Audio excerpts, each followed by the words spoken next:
વિદ્યાર્થી મિત્રો, તુલનાત્મક સાહિત્યના પેપરમાં અને વિશ્વ સાહિત્યના પેપરમાં બેઉમાં રાષ્ટ્રીય સાહિત્ય એટલે શું એવો એક વિભાવ આવે છે. આપણને એક વાત ખબર છે કે રાષ્ટ્ર એ ભૂગોળની રેખાઓ માત્ર નક્કી નથી કરતી, એની પાછળ એક આખી સંસ્કૃતિ પણ પડેલી હોય છે દરેક રાષ્ટ્રની. એટલે જ્યારે ભારતની વાત કરો ત્યારે તમામ ભારતીય ભાષાઓમાં લખાતું સાહિત્ય એ આપણું રાષ્ટ્રીય સાહિત્ય છે. ખાલી ગુજરાતી નહીં, ખાલી મરાઠી નહીં, ખાલી બંગાળી નહીં. એટલે આપણે ત્યાં જેમ વિવિધતામાં એકતા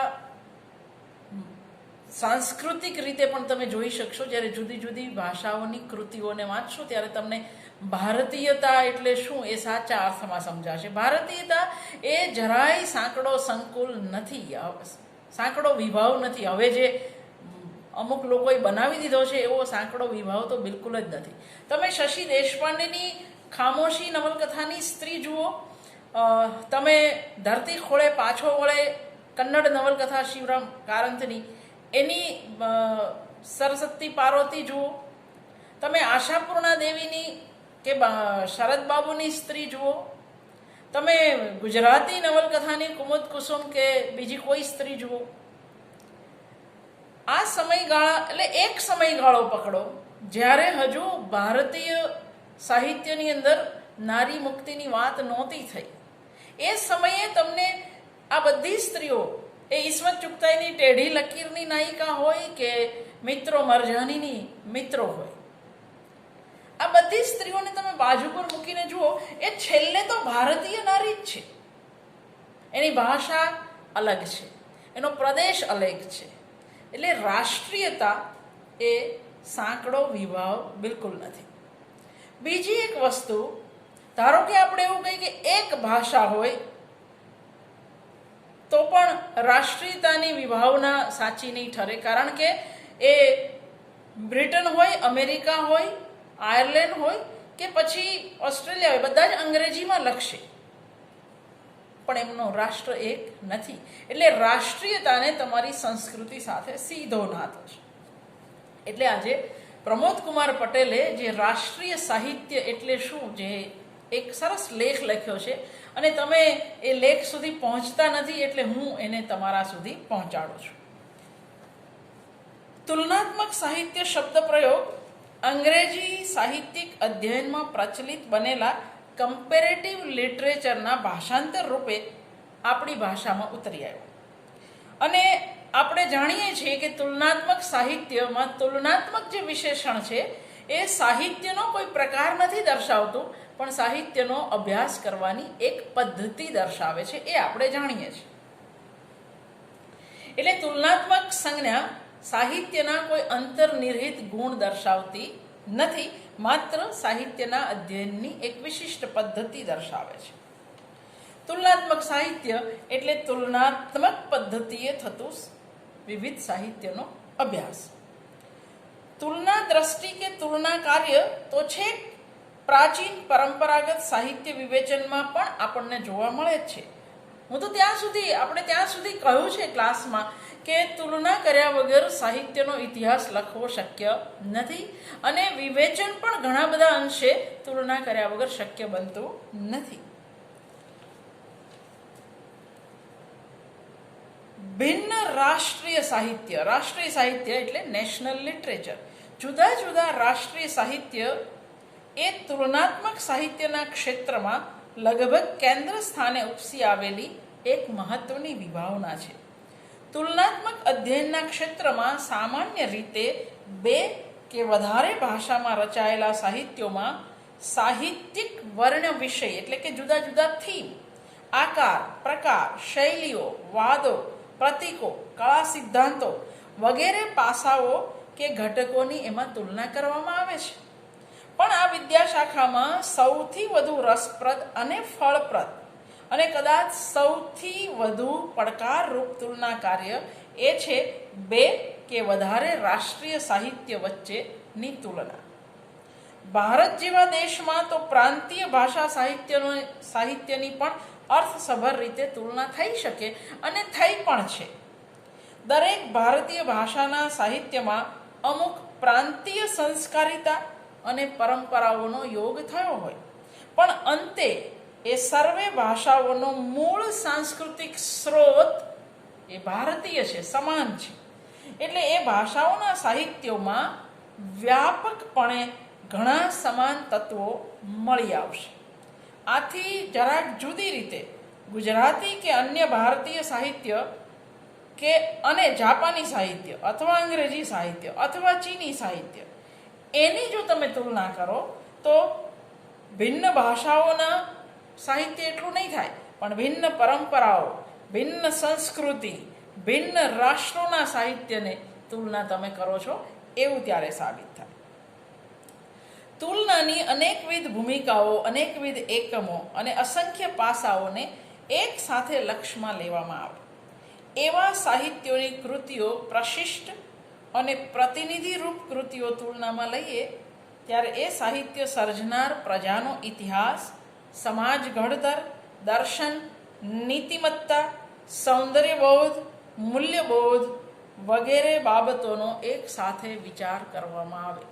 તમે જે ભારતીય સાહિત્યની અત્યારે જે સંકુચિત સમજ મેળવો છો, અમુક વિદ્વાનોના નામ નથી લેતી, જે લોકોએ લખ્યું છે ભારતીય સાહિત્ય એટલે શું, પણ એ બહુ જ સંકુચિત વિભાવ છે. આટલું બધું તમારે નજરમાં રાખવું પડે. જે તે પ્રજાનો ઇતિહાસ, સમાજ ઘડતર, દર્શન, નીતિમત્તા, સૌંદર્યબોધ, મૂલ્યબોધ આ બધું છે. જે તે સાહિત્ય કૃતિઓના સામ્ય અને વૈષમ્યની તપાસ કરતી વખતે તેના સમગ્ર સાંસ્કૃતિક સાહિત્યિક તાણાવાણાના છેક મૂળમાં ઉતરવું પડે. કૃતિના હાર્દમાં પડેલા રહસ્ય અને અર્થોને પ્રકાશિત કરતા અનેકવિધ સાંસ્કૃતિક સત્યો અને તથ્યો એ તુલનામાં ઉપસી આવે. પહેલી નજરે રાષ્ટ્રીય સાહિત્ય સંજ્ઞા સાવ સરળ લાગે છે, પણ એ એટલી સરળ નથી. એની સાથે સંકળાઈ આવતા રાષ્ટ્રીય પરંપરા, રાષ્ટ્રીય સંસ્કૃતિ, રાષ્ટ્રીય અસ્મિતા જેવી સંજ્ઞાઓ હકીકતમાં ઘણી જટિલ અને થોડીક અંશે ન સમજાય એવી છે. રાષ્ટ્રીય શબ્દના આધારરૂપ રાષ્ટ્ર શબ્દ પોતે જ એક અતિ સંકુલ ખ્યાલ છે. રાષ્ટ્રીય સાહિત્ય સંજ્ઞાના મુખ્ય અર્થની નોંધ લો તો 1. રાષ્ટ્રીય સાહિત્ય એટલે કોઈ પણ એક રાષ્ટ્રનું પોતીકું સાહિત્ય, રાષ્ટ્રમાં અને રાષ્ટ્ર દ્વારા નિર્માણ થયેલું સાહિત્ય એમ પણ એ સૂચવે. 2. રાષ્ટ્રીય સાહિત્ય એટલે રાષ્ટ્રના ઇતિહાસમાં જુદા જુદા યુગમાં રચાયેલું અને સમગ્ર ભૂતકાળના વારસા રૂપે સંચિત થયેલું સાહિત્ય. 3.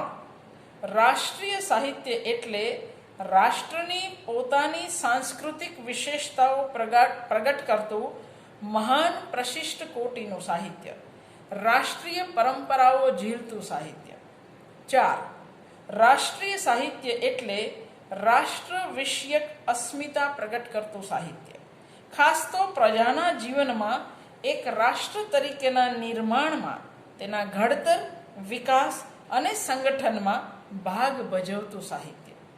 એક રાષ્ટ્ર લેખે નિજી ઓળખ માટે તેમ રાષ્ટ્રની એકતા માટે વિધાયક બળ બની રહેતું સાહિત્ય.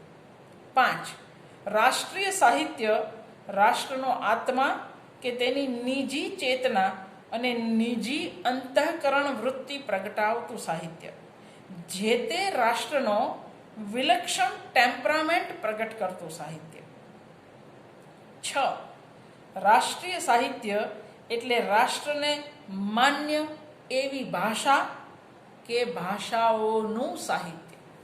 જો એ અમેરિકા હશે, ઇંગ્લેન્ડ હશે તો ભાષા, કારણ કે ત્યાં અંગ્રેજીમાં જ રચાય છે. પણ જો એ ભારત હશે તો કેટલી બધી ભાષાઓમાં રચાતું સાહિત્ય, પણ છેલ્લે તો એ રાષ્ટ્રીય સાહિત્ય જ છે. રાષ્ટ્રીય સાહિત્ય સંજ્ઞાની આ અર્થ છાયાઓ પરસ્પર ગાઢ રીતે સંકળાયેલી છે, પરસ્પરમાં ઓતપ્રોત છે અને છતાં દરેક અર્થ છાયા ક્યાંક જુદી પણ પડે છે. રાષ્ટ્ર અને રાષ્ટ્રીય સંજ્ઞા ઘણી જટિલ બની જાય છે. શ્રી આપ્ટેની સંક્ષિપ્ત ડિક્શનરીમાં આપેલા અર્થ પ્રમાણે એમાં રાજ્ય સત્તા, ભૌગોલિક પ્રદેશ અને પ્રજા એમ 3 પાયાના ઘટકો સૂચવાયા છે.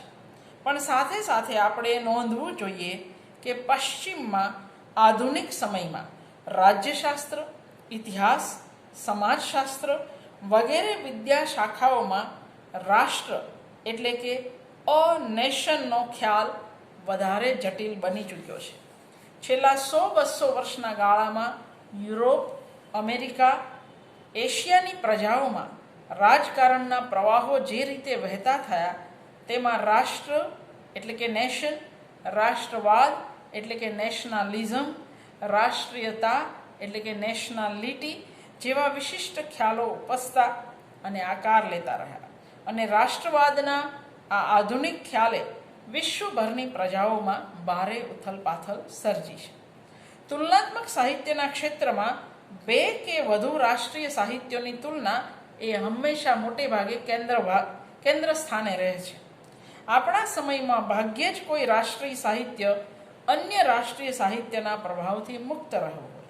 એટલે 2 કે વધારે રાષ્ટ્રીય સાહિત્યોની તુલના અસાધારણ વિવેક દ્રષ્ટિ અને વિરલ વિશ્લેષણ શક્તિ માંગે છે. કોઈ પણ એક રાષ્ટ્રનું સાહિત્ય અન્ય ભાષા સાહિત્યનો પ્રભાવ ઝીલતું દેખાય ત્યારે એ પોતાનો આંતરસત્વ કેટલું અને કેવી રીતે છતું કરે છે એ બાબત મહત્વની છે. સાથે સાથે અન્ય ભાષા સાહિત્યનો પ્રભાવ તે કેટલે અંશે આત્મસાત કરી શક્યું છે એ વિચાર પણ મહત્વનો છે. ક્યારેક આપણે આ રીતે વિશ્વ સાહિત્યની પણ વાત કરીશું.